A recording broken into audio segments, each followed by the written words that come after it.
বৃহস্পতিবার ঈশান নামাজের পরে বিছানায় গিয়ে একটি আমল করুন, সকালে উঠেই আপনি ফলাফল দেখবেন ইনশাআল্লাহ।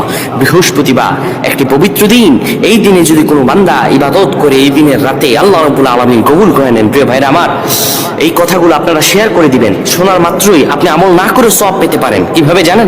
আপনার একটি শেয়ারে আপনি আমল না করেই সওয়াব পাবেন। আপনার একটি শেয়ারে যদি অন্য ভাই আমল করে তার সমপরিমাণ সওয়াব আপনি পেয়ে যাবেন। রাসূল সাল্লাল্লাহু আলাইহি সাল্লাম বলেন, বাল্লিগু আন্নী ওয়ালাউ আয়া, আমার পক্ষ থেকে একটি আয়াত, একটি হাদিস যদি তোমার কাছে পৌঁছে, তুমি এটি অন্যের কাছে পৌঁছে দাও। সুবহানাল্লাহ।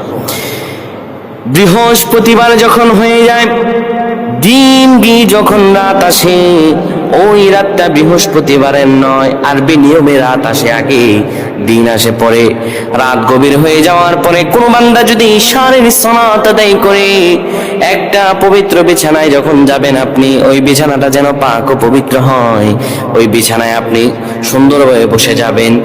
তারপরে বসে যাওয়ার পরে আপনি দোয়া পড়তে থাকবেন, আর রহমান আর রহমান 7 বার পড়বেন। এরপরে পড়বেন আল্লাহুম্মা বিইসমিকা আমুতু ওয়া আহইয়া, ঘুমানো দোয়া পড়বেন। এরপরে বুকের মাঝে আপনি দুরূদ পড়ে 10 বার মনের আশাগুলো নিয়ে আল্লাহর কাছে দোয়া করে পবিত্র বিছানায় ঘুমিয়ে যাবেন। আমার আল্লাহ মুহূর্তের মাঝে আপনার দোয়াগুলো কবুল করে নেবে।